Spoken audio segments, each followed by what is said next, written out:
and it's like fear. But like we have to reach down and figure out like why society seems to react like they're afraid of black people.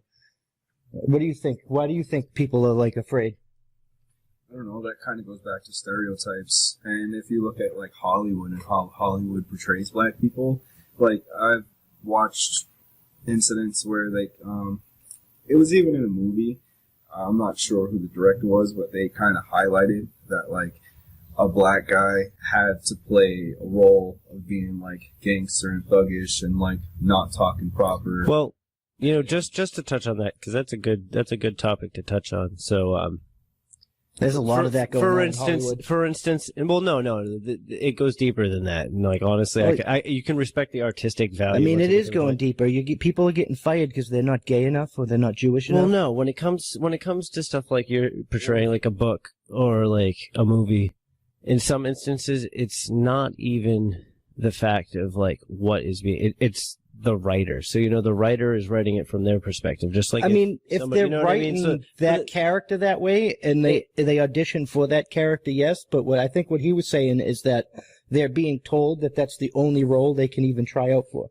Or like, incidents of like I can go back to like watching conspiracy things about like black people in comedy, and they would like make a black person in comedy dress up as a female at some point in his career.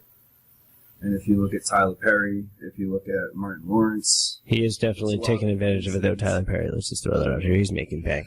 He's running with it. I can see that. I remember watching an interview with Denzel Washington where he was telling his daughter that you have to be like, because she's black, she has to be able to act, sing, and dance in order to get a job. When white women just have to fuck Harvey Weinstein.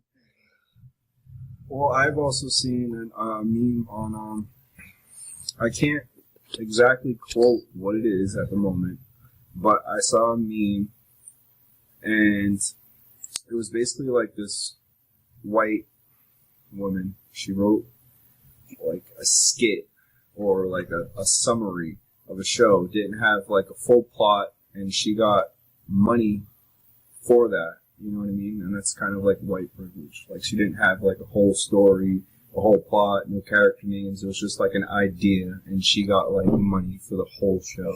Well, you know, it's great that you just stated white privilege, because me and Anthony were having a conversation about this earlier. You know, so let's get your viewpoint. How do you completely view, as we're going to call it currently, white privilege? White privilege is driving down the street and like on the highway and passing a cop and like worrying about the cop pulling you over because you're black, like, you know what I mean, or worried, like, you know what I mean. Like, there's been incidents where you don't feel comfortable driving past a police officer because you're black, because you're going to be stereotyped, you know. Yeah, I suppose in some areas, depending the area, that is totally. I mean, I've seen it happen. I've seen it. Like, I've seen racist things in the military. I mean, the military usually squashes those shit real quick. Yeah. But it's like, they do exist. Like, we had this one guy, it was the night before we left for Afghanistan. I can't really say much about that because of the nature of what we were doing. But the guy was new to the unit. He came in, we were all out there with our gear, and we're all like ready to go die to each other. And he came in like, he was like, I don't want to repeat it, but he was like blatantly racist.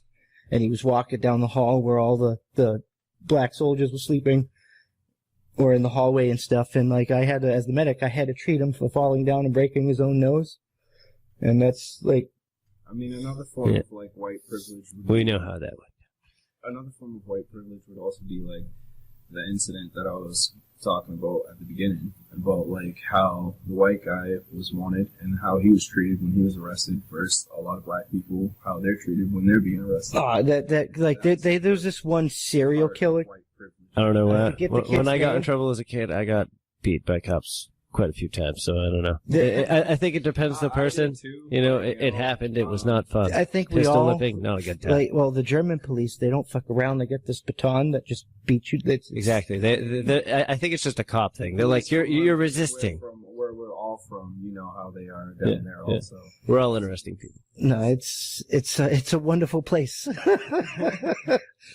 But it's crazy because some of these he was talking about like they're treating him different. There was this kid, I forget his name, but he was like 18, 19, 17, and he like serial killed 3 motherfuckers in a church or something like that. And I'll put a link in the description. I'll find it so you can actually believe me, it'll come in. You'll see it. But they took that motherfucker to Wendy's on the way to jail. Like, they took that motherfucker to Wendy's. That's really nice, though. You know, if he's getting a life sentence, and you know what I mean, you're like, you know what, just because I just want to do this. You know, one good deed for my life.